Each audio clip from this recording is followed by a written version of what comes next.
Tantor Audio presents The Unsubstantial Air, American Fliers in the First World War, by Samuel Hynes. Narrated by Runnette. Welcome, then, thou unsubstantial air that I embrace. The wretch that thou hast blown unto the worst owes nothing to thy blasts. King Lear. Prologue. A fire beyond the horizon. A decade after the First World War ended, General William "Billy" Mitchell looked back on the fighting years and concluded that for the troops on the ground it had not been an interesting war. There was no marching and maneuvering, he wrote, no songs, no flying colors and bands playing while going into action. It was just groveling in dirty mud holes and being killed and maimed by giant projectiles or permanently incapacitated by gas. The only interest and romance in this war was in the air. Romance strikes me as an odd word to come from the man who, more than any other American, had created the huge destructiveness of massed aerial bombing. But Mitchell was above all a pilot. He loved flying and planes and the fighting you could do with them. For him it was all romantic. Once the cavalry charge with pennons flying had proved suicidal against machine guns and cavalrymen had been dismounted and turned into infantry, aviation was the only kind of combat left in which one man, mounted on a machine now instead of a horse, could fight a personal war. If the big words of war, glory and honor and chivalry and romance, applied anywhere in this vast conflict, it would be in the air. To young men in America who heard the news of a European war in the summer of 1914, it wasn't flying that was romantic. It was simply war itself. Some wars are like that. They have a power that draws young men to them. Not every war. Not the little interventions and police actions and civil disruptions that are always breaking out somewhere in the world, but the big wars, the urgent, consequential ones. A big war is like a great fire burning far off beyond the horizon. You can't see the flames, but you can see the reflection in the sky and smell the smoke when the wind is right, and if you're young, and especially if you're male, you want to witness that conflagration.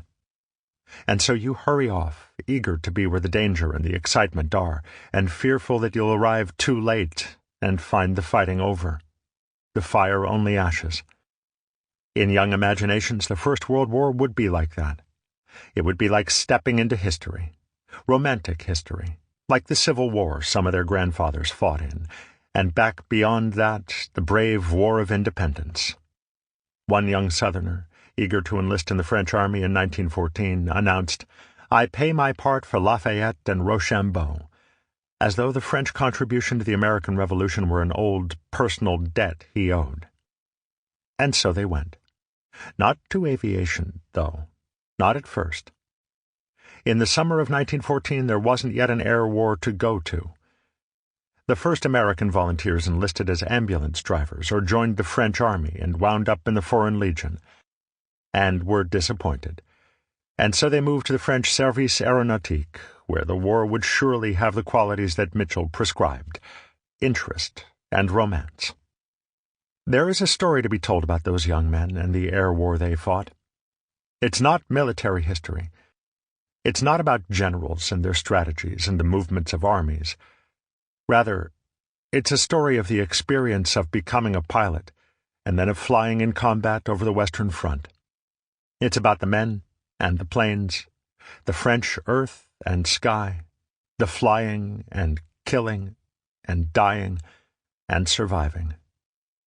That experience is new and strange and unimaginable till you've had it. The closest a non-combatant can come to is through the testimonies of the young men themselves, the pilots and observers and gunners who were there. We must listen to their voices as they recorded their war lives in letters and diaries and journals at the time and in the memoirs that some wrote, often long afterwards. The stories they tell are not only about the hours they spend in the air. A flyer in a combat squadron, or any other flying job for that matter, spends more time on the ground than he spends in the air. A lot of other new experiences come to them. They discover abroad. Most of them have never been outside their own country before. Being there is as much a learning experience as flying is. They see great European cities, Paris and London, and the foreigners who live there. They discover cafe life. They eat foreign food and meet foreign girls. None of it is what they imagined it would be, and they write home about that, too, though they go easy on stories about the girls. They visit towns and villages near their airfields. They take walks in the country. They swim in the rivers. They go on leave and visit Deauville or the Riviera. Travel seems surprisingly easy in a country at war. They're invited to country chateaus and meet the local gentry. It's all strange and new. As they live these lives, in the air and on the ground, they are changed by it all, and come to see that the lives of pilots compose a culture, a separate society defined by what they do together. They are different from the rest of the army. They dress more casually than officers on the ground do. They're wilder in their behavior, with a certain unmilitary independence. A pair of wings on your chest identifies you as a different kind of soldier. The girls notice that. Other elements, other emotions enter their lives that they have not felt before. They grieve for dead friends. Most of them have never seen someone as young as they are die. They take those losses personally and try to write home about them, and by describing them, to endure them. As they fly their missions and the casualty lists grow, death in the air comes to seem likely, inevitable even. They become fatalistic. Next time it will be me. And go on flying. And yet for all that, the romance that Mitchell found in War in the Air remained. It wasn't quite the romance they expected in the innocence of their enlistments, but it was there, in the solitude of a single plane, high over France on a fine day, or in the excitement of an attack, 2 or 3 planes diving on a trench or a gun site, and the anti-aircraft fire rising. Over time, the stories of those young men and their flying war have blended into one story. A myth, you might say, of a big war that is past but remembered, like Homer's story of Greeks and Trojans, a part of our collective memory. 2 decades after their war ended, when the fires of war burned once more beyond the horizon, another generation of boys, I was one of them, would look back to those earlier pilots and see them as our ancestors, and know that when the fire came closer, we too would go to it, and would fight, as they did, in the unsubstantial air. 1. An occupation for gentlemen. The First World War was more than half over when the United States entered it in April 1917, and well into its last year before American troops engaged enemy forces on the Western Front. By then the terrible battles of Ypres, Verdun, and the Somme had been fought, and German troops had launched their 1917 spring offensive. That belated commitment came far too late for many young American men. From the first day, August 4th, 1914, they were eager to get into this war that was not theirs. Among those eager young men were 7 who joined the French cause in the first months of the war, trained with the Service Aéronautique, and were the first to join what became the Lafayette Escadrille, the first squadron of American pilots to fly for France. They came from different places and from different lives. Their motives for joining that far-off, foreign war were various and complex. Kiffin Rockwell was the son of an old Southern family and the grandson of Confederate officers who had fought in the war between the states. He'd been a student at Virginia Military Institute and considered himself already a trained soldier who only needed the experience of battle to fulfill himself. The war in Europe was a great opportunity, he wrote to his mother soon after he enlisted. An opportunity perhaps to follow his grandfather's example in a great charge, like the rebel charge at Chancellorsville. To that motive he added another in a letter from France. If I should be killed in this war, I will at least die as a man should. I think if anything will make a man of me, it is this giving as a volunteer one's best for an ideal. Rockwell had just turned 22. At that age, manhood is not a condition, but a goal, and war is a training ground, a test. And death? Death is a romantic dream.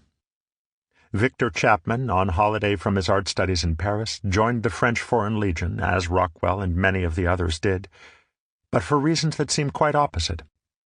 Rockwell wanted romantic war, a war of ideals. Chapman didn't write about such abstractions. His letters home are about the hard life of a common legionnaire, and his aim seems to have been simply to submerge himself in that life. You can speculate about why he would want to do that.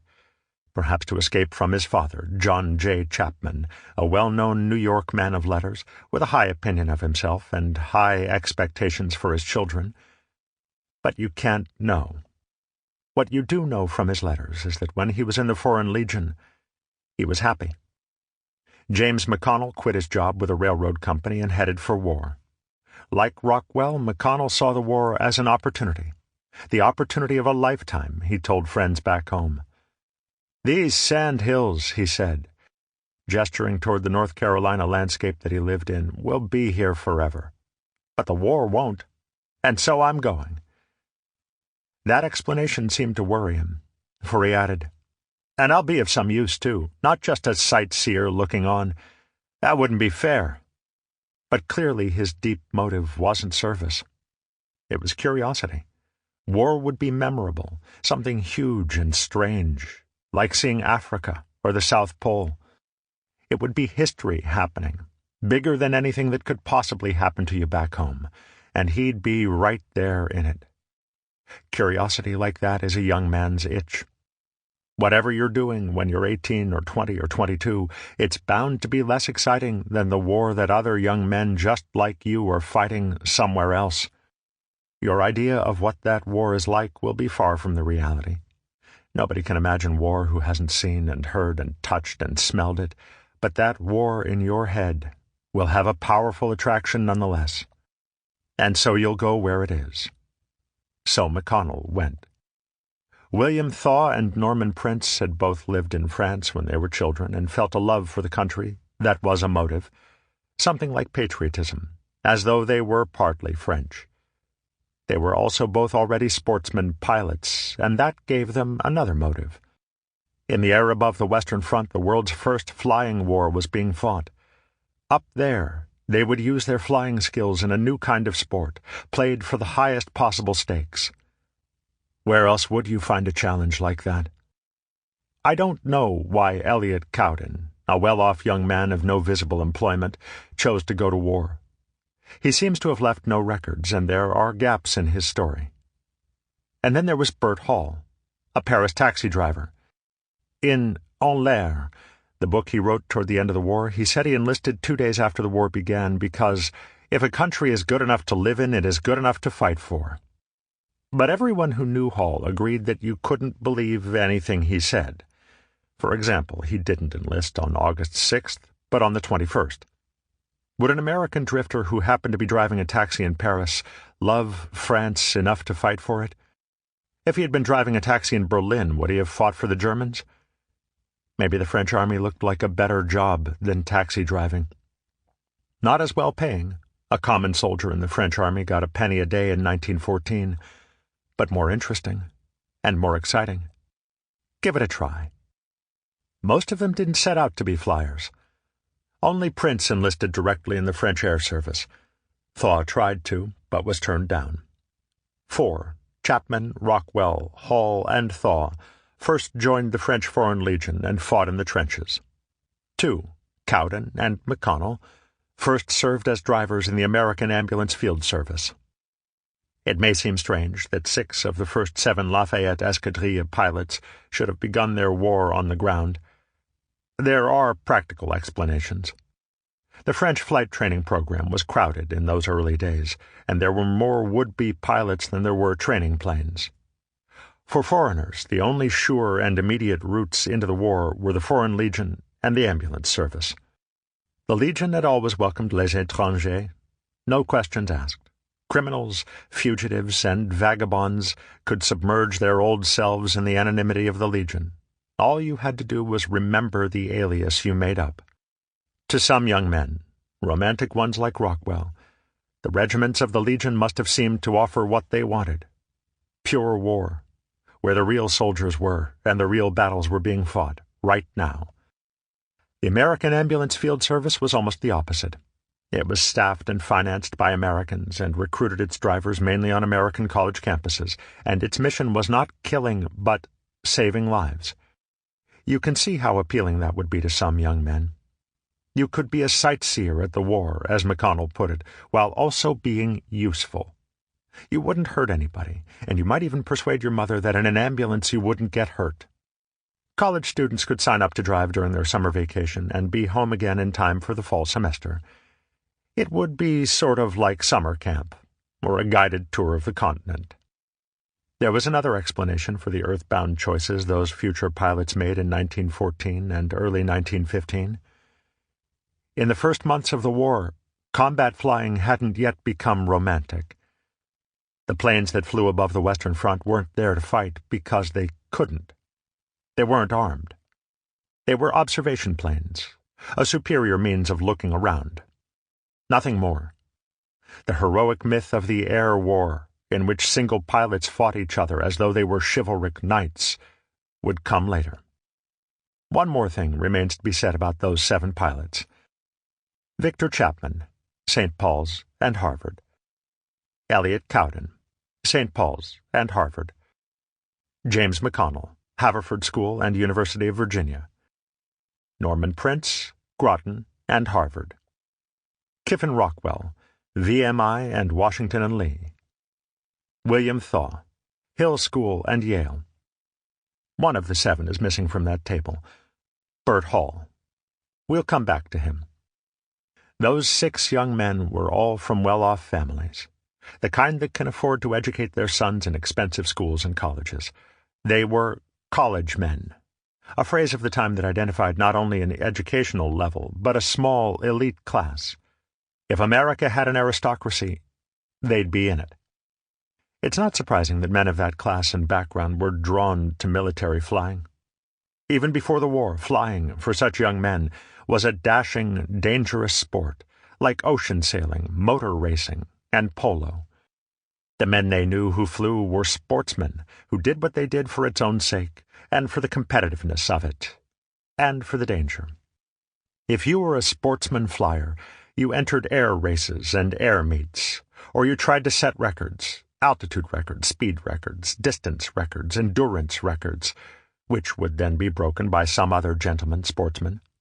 Or you flew from somewhere to somewhere else: Philadelphia to New York, Boston to Albany, New York to Washington. It didn't much matter where, and dreamed of flying coast to coast, or even across the Atlantic. This kind of sportsman flying was expensive.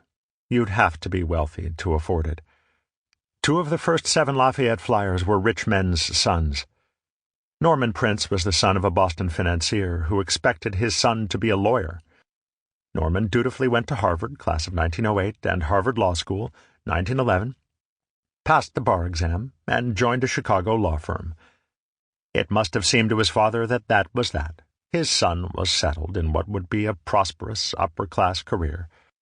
But Norman was less interested in torts and injunctions than he was in a sportsman's life. In 1912 he began to take flying lessons. He had to do it under a pseudonym to conceal his defection from his father, and in 1913 he quit the law altogether. William Thaw had a more indulgent rich man for a father, a Pittsburgh banker who didn't seem to mind at all when his son dropped out of Yale after his sophomore year, it was 1913, to take up flying. He even bought him a plane of his own, a Curtiss flying boat that young Thaw kept moored at the family's Newport home and used to take friends cruising over Narragansett Bay, as though a plane were simply a new kind of yacht. The social class that Prince and Thaw belonged to would provide many of the American volunteers who first flew for the French and became the Lafayette Escadrille. But what about the 7th? The odd man out. Bert Hall was the son of a Missouri dirt farmer. Uneducated and poor, Bert had worked as a farmhand, a section hand on a railway, a chauffeur, a circus performer, he was the human cannonball, and a seaman before he reached Paris and took up taxi driving. Many men like Hall wanderers, jacks of all trades, free spirits, became pilots in the European War. Some flew with the Lafayette Escadrille. The great Raoul Lufbery was one. Eddie Rickenbacker was another. Lufbery had been an aviation mechanic before he became a pilot. Rickenbacker had been a racing driver. The use of such men as pilots didn't bother other Allied air forces, or for that matter, the Germans. They'd probably serve as enlisted men, while the gentlemen pilots became commissioned officers. But they'd fly. For the Americans, however, the social class to which military pilots would belong, and from which they should be drawn, was a question to be debated. By early 1915, Kiffin Rockwell had spent enough time, some 4 months, in the trenches, to know what war in the Foreign Legion was like.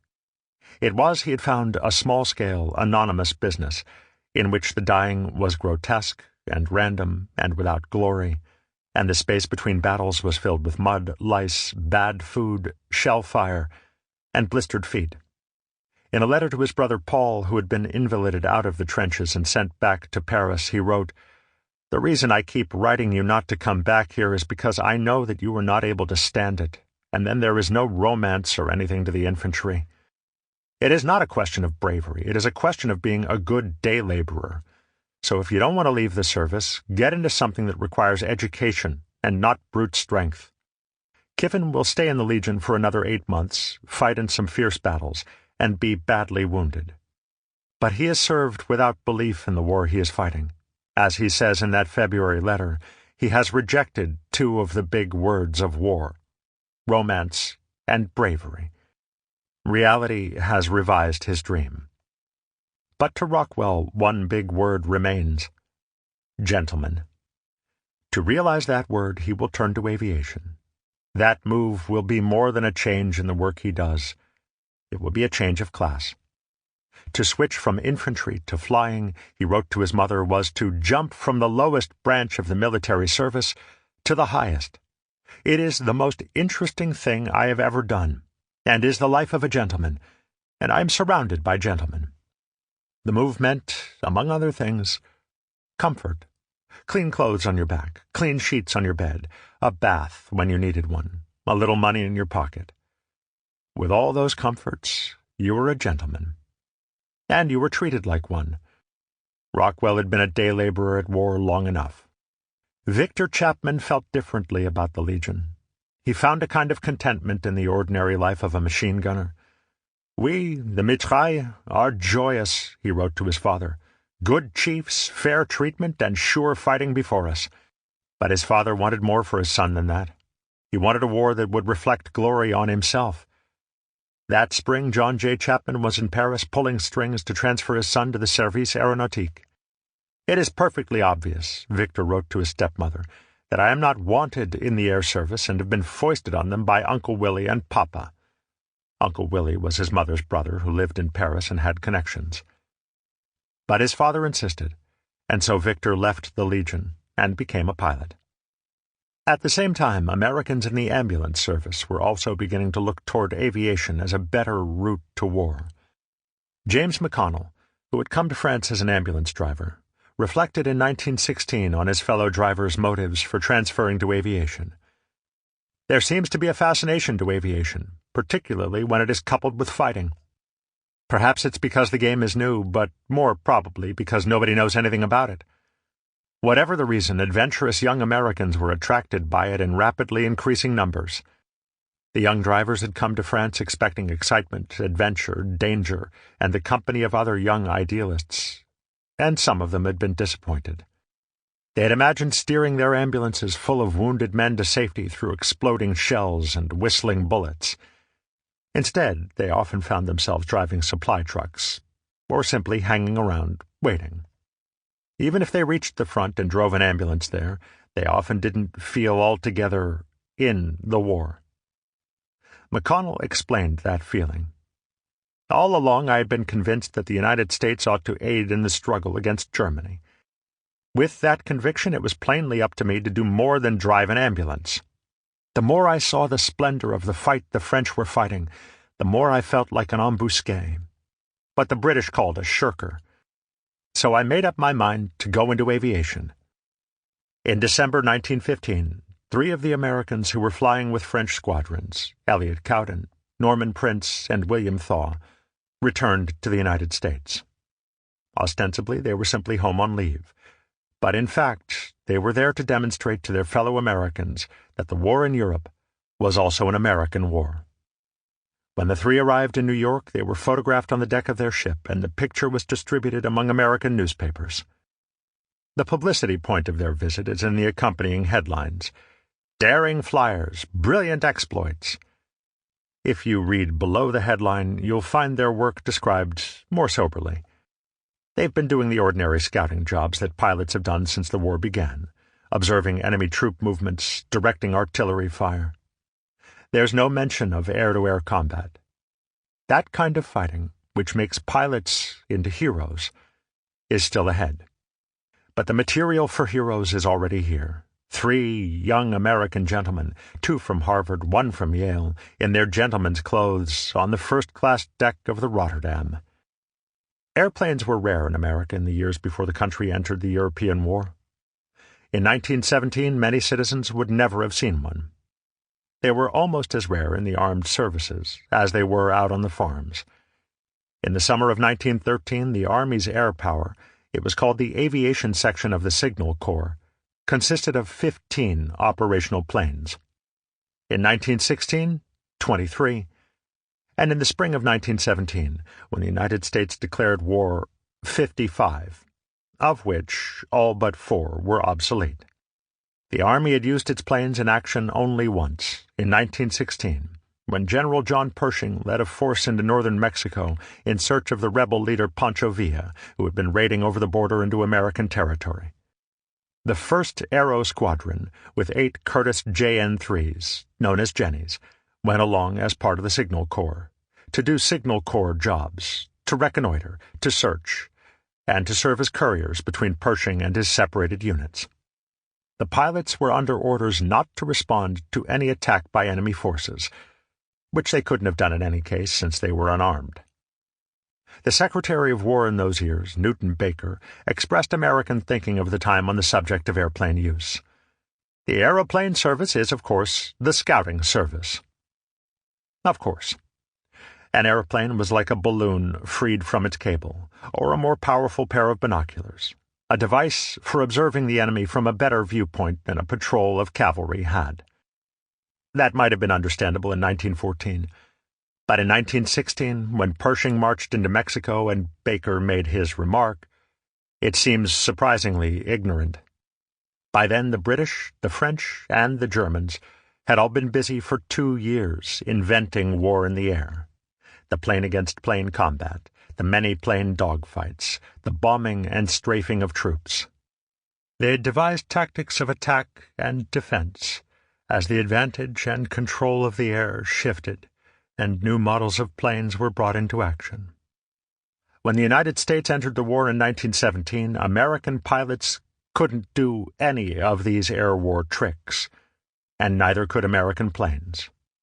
Furthermore, their country lacked the means to correct those shortcomings: the factories to mass-produce competitive fighting aircraft, the pilots to fly them, the instructors to train those pilots, the training fields to fly from, the staff to organize it all.